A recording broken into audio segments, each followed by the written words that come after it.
ça pour tuer facilement un cavalier. Et pour que moi, je fais ça. Juste les troupes françaises comme eux autres. Tout homme valide de 16 à 60 ans devait faire partie de la milice. Et on voit le moulin direct. On va aller voir dans les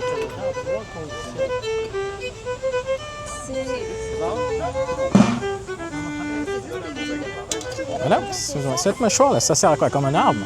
Oui, c'est une arme. Ah oui. Alors, si tu prends ça, puis je te frappe la tête avec, Ah. ça va faire bien mal. Je pensais que vous étiez les Anglais, les Rouges. Non, il y avait ici, en Nouvelle-France. Dans l'Antiquité. Mais avec les Suisses, c'est revenu à la mode en fait parce que c'était capable d'arrêter une charge de cavalerie toute nette. Et du coup, au XVIIe siècle, c'était pas mal des formations de piquiers avec des mousquetaires qui avaient des mousquets.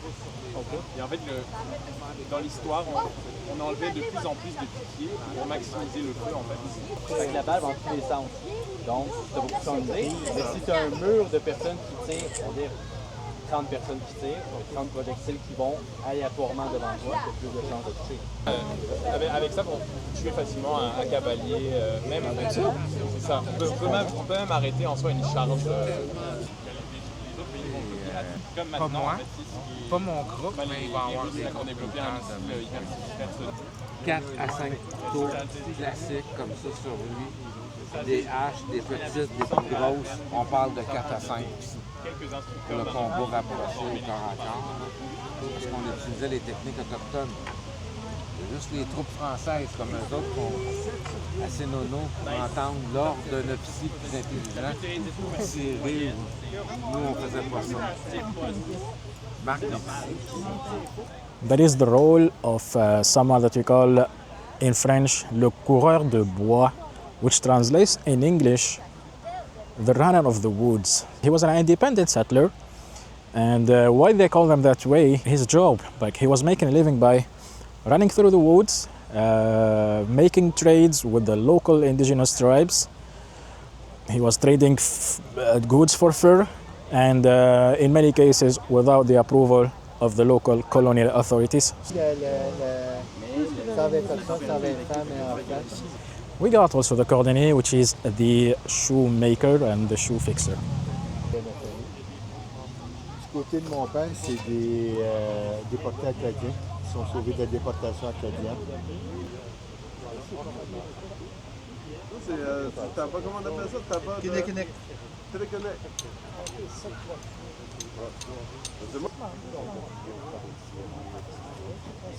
Ouais, non, il y a de quoi tout fort. Ouais, avant qu'elle divorce. Ah, merde. Anglais. Mais si nous, on capture un Anglais, la balle est trop grosse, ça ne rentrera pas dans notre fusil.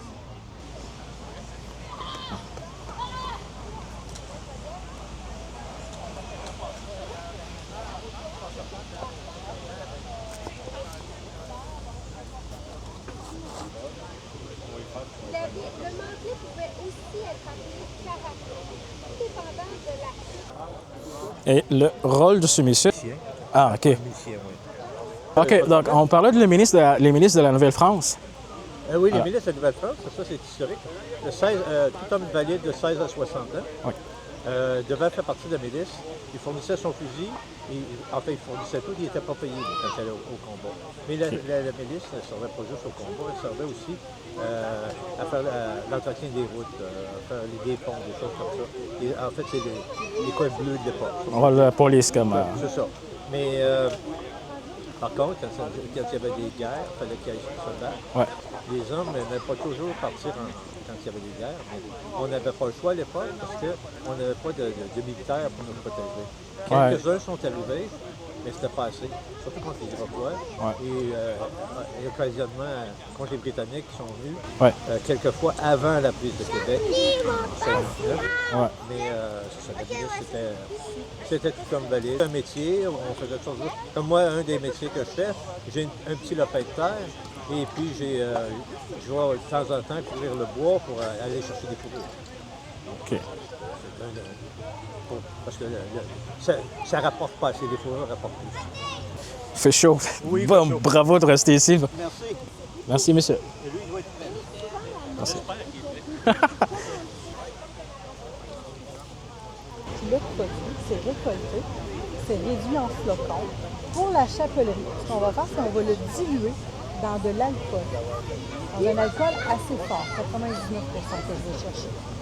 This is the tent of the village. She's the lady that transforms raw wool into yarn. See with these machines. And it comes like this into yarns. So basically it goes from that to this. You can see some tools.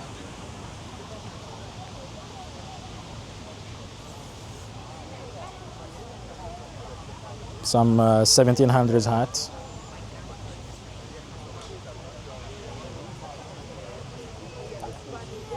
So I think here is where the encampment soldiers, maybe they shave every morning, clean up. Une fois, Georges III et le français langue internationale. Alors, lui, il a 26 ans, il veut fêter, on lui présente les frais de guerre, on est rendu, il veut signer. Le duc de Choiseul, qui est du côté français, lui, il se dit, avec ses espions, il sait que le roi d'Angleterre veut absolument que ça finisse. Alors lui, il prétend qu'on est prêt à continuer la guerre. And here it was the tent of the hospitalier sister. The dress is like a nun, but I think maybe she's like the nurse of that time, something like that. Hôtel de Dieu, the Hotel of God.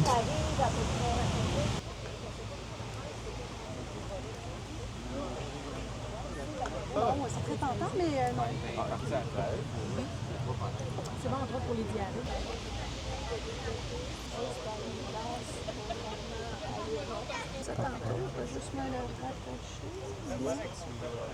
Celle-là, en particulier, c'est un corset qui a été modifié pour une personne femme enceinte. Donc, on portait quand même des corsets quand on était enceinte. C'est juste qu'ils étaient un petit peu plus ouverts dans le bas. Par-dessus la chemise. Donc, And this is the tent when the lady, it's called here in French in Quebec, lavandière. She's the lady that it was, she's someone who is expert in washing all kinds of linen. She was explaining her techniques. We can see that some kind of powders in there. Some, I don't know what liquid is. There is one liquid there. Soaps.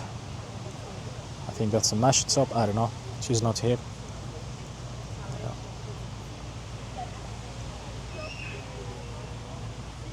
Oh, there are some plants in there. Maybe she can use them. Yeah.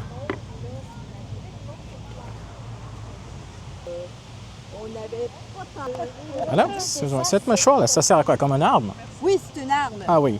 Alors, si tu prends ça, puis je te frappe la tête avec, Ah. ça va faire bien mal. Et c'est lourd, hein? Oui, c'est lourd, mais c'est mieux de ne pas la manipuler. Parce que celle-là a été faite spécialement par un autochtone, donc on la manipule. Non, je veux juste là. Ça, c'est un casse-tête. Un casse-tête, oui. Casse-tête. Celle-là, tu peux la prendre, mais elle est fragile. Fais attention. Elle est quand même lourde, mais moins lourde que celle-là. Si vous voulez la prendre, celle-là. Elle n'est pas lourde, celle-là. Ah non, elle est plus c'est pas lourd. petite. Et là, c'est moins. La nourriture avec laquelle que les Autochtones aussi. Le maïs, c'était très important chez les Autochtones. C'était une des matières avec laquelle ils fabriquaient beaucoup de choses. La farine et tout ça. C'est du raton laveur. Mais ça, disons que le chapeau de David Crockett, c'est pas mal ça, là. Mais je suis pas certaine qu'en Nouvelle-France, on a eu ça. Oui, il n'est pas vraiment ça. Je suis pas certaine.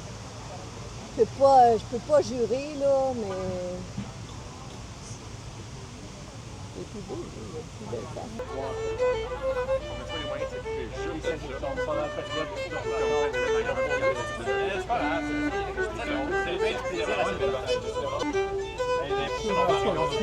Comme on dit qu'il y avait apprécié. Moi, je me dis, là, la peau. La peau, par exemple, c'est payant. Quasiment payant, c'est 50$ la livre.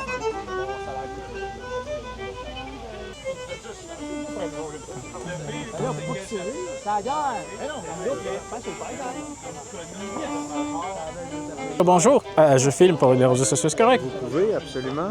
C'est juste une question. Moi, je présume que celui avec les mentons blancs sont des Français et les rouges sont des Anglais, c'est ça? Non, pas du tout. Parce qu'on sait que les Redcoats... Vous êtes dans le camp français. OK. C'est juste que c'est des troupes de terre. Donc, OK. nous, on représente les soldats de la marine. On a OK. habillé en blanc et bleu. OK. Maintenant, les troupes de terre, il y en avait qui allaient avoir des vestes bleues. Souvent, ils vont avoir le manteau blanc, comme ça, comme on a, qui s'appelle le juste au corps. Mais la veste, la culotte peuvent être de couleurs différentes selon les régiments. Donc, il y a eu beaucoup de régiments des troupes de terre qui sont venus ici à la fin du régime français pendant la guerre de 7 ans. Donc, le régiment de Béarn, le régiment de Languedoc, la Sarre. Donc, il y avait tous des uniformes assez différents, mais généralement, le par-dessus, ce qu'on appelle le juste au corps, ça va toujours être blanc. Sauf pour les canonniers bombardiers et les musiciens. Donc, les nobles à Montréal vont former une milice et puis ils vont adopter un uniforme qui à notre époque, là, dans les années 1740-1750, puis l'uniforme va être rouge, un beau rouge très... donc c'est pas du tout... C'est sûr, les par-dessus, les Britanniques, souvent, ils vont être rouges à partir d'une certaine époque. Mais donc, on va trouver aussi du rouge dans l'armée française. Donc, il faut faire attention. Donc, les rouges, il paraît que c'est tous des Anglais. Je pensais que vous étiez les Anglais, les rouges. Non, c'est une désinformation, en fait. Oui, les armées anglaises étaient en rouge, mais en fait, les armées de... Nous, dans le fond, c'est nos petites tenues. Nous, ce qu'on porte, c'est un grand veston blanc qu'on va accrocher au coin. Oui. Et on a des parements rouges pour nous reconnaître. Okay. La couleur, c'est par rapport à notre régiment. Okay. Parce qu'en fait, les couleurs de l'armée du roi de France, c'est pas le bleu comme on penserait. Ça, c'est à partir de Napoléon. C'est le blanc. Le roi de France, c'est la pureté. C'est le blanc. Donc, on est en blanc. Les bleus sont en blanc au parement bleu. Puis nous, on est en blanc au parement rouge. Et ensuite, ça va être comme ça. Il y en a qui vont être d'autres couleurs, les verts et tout ça. Mais quand j'ai mentionné au message, c'était dans Hollywood, c'est toujours les Redcoats, les Anglais. Oui, mais la couleur des pantalons est rouge aussi, les Anglais, par contre. Alors que nous, on est en blanc. All right. Mais oui, c'est ça, les Anglais. Puis là, c'est sûr. Puis des fois, les films et les séries, ne sont pas tant extrêmement précises. Ouais. Puis oui, on fait souvent le raccord rapide. Rouge, c'est anglais, bleu, c'est français. Puis en fait, c'est rouge. Rouge, on longtemps été en rouge depuis très longtemps. Mais le royaume de France, la couleur, c'est le blanc. D'accord. Là, je suis en petite tenue en ce moment. Je suis indécent. Je suis presque en sous-vêtements. C'est le gros habit complet qu'on met. Et là, on est en blanc, accessoire rouge. Ah, c'est cool. Bon, merci beaucoup. Je vais aller filmer le parrain.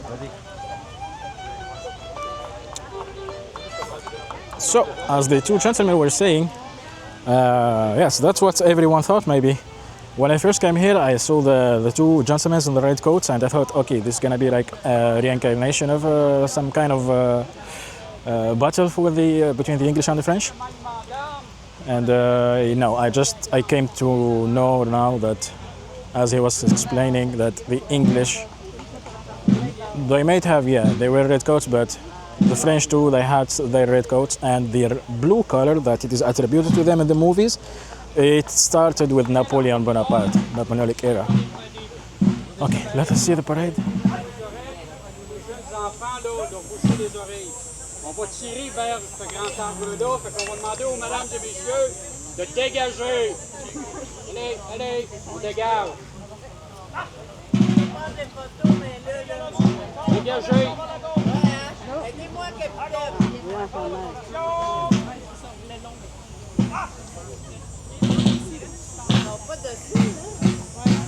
Dégagez, mesdames et messieurs. Aidez-moi, capitaine. Allez voir, le même gendarme, que la pièce est grandiose. À tous les dimanches, les soldats des compagnies franches de la marine restituaient le maniement d'armes. Les soldats français qui étaient recrutés en France, il y en avait aussi qui venaient d'Irlande, même de la Russie, de la Grande-Bretagne, un peu partout. On dirait que c'est un peu comme la Légion étrangère. Ils venaient servir des compagnies franches de la marine, en Canada, en Louisiane, en Acadie, un peu partout, pour 6 ans. Les soldats des compagnies de France de la marine n'étaient pas seulement dans la région de Montréal, la Chine, Québec. On était à Louisbourg, on était dans les Grands Lacs, à Toronto, à Michilimackinac, jusqu'à Winnipeg. Calgary, aux montagnes rocheuses. Oh. Les premiers Canadiens qui ont vu des montagnes rocheuses étaient les fils de la Vérandrie. C'était des officiers des compagnies franches de la marine. Donc on était partout. On va tirer 3 fois après tir. Vous avez des questions, gênez-vous pas venir nous voir. On n'est pas sorteurs. Le camp français par là-bas. On demandera aux enfants de boucher les oreilles, ceux qui ont des appareils auditifs.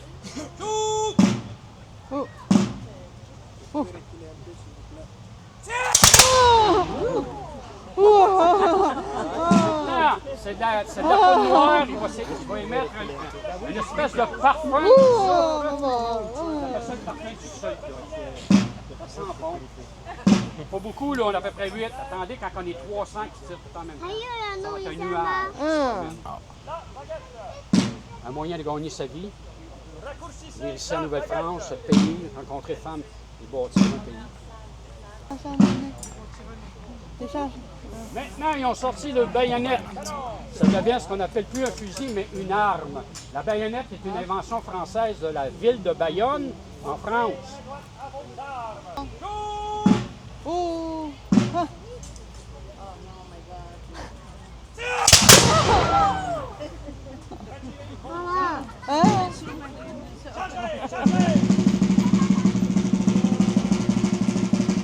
On jouait dans une situation d'une bataille. Un bon soldat pouvait tirer 3 balles à la minute. On va dire 2 balles sans marche. Oh!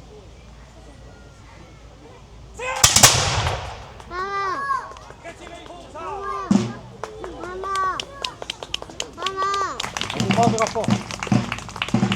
C'est quoi la différence entre les deux groupes au niveau du tir? Les autres, ils vont venir avec mon camp 755. Là c'est la guerre de 7 ans. Nous autres, on vous a démontré avant la guerre de 7 ans. Au niveau du tir, que ça se ressemble? C'est beaucoup plus accéléré que ça.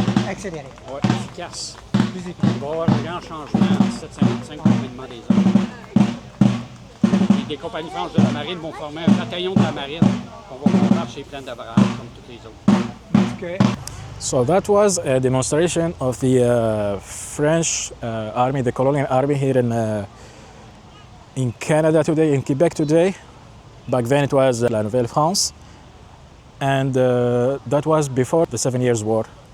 And the captain said soon there will be another demonstration with arms, with a style of post 7 Years' War.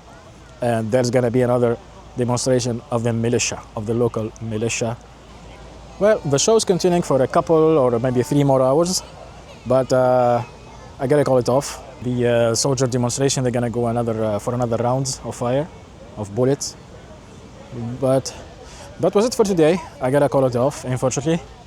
I really enjoyed it. It's a little park, it's very small. Honestly, I didn't expect it to be this small, but the amount of the information, there is things that I heard it for the first time. I didn't know.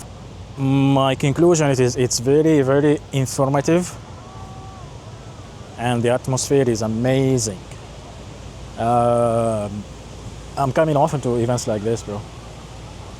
That you feel like you disconnect. You feel like you disconnect from August 2025. It's an immersive experience. It's really an immersive experience. I enjoyed it. The people are lovely. Everyone is cool. We're taking pictures, selfie, talking to you. Is ready to take your questions. Lovely people, lovely experience, and it's made me think of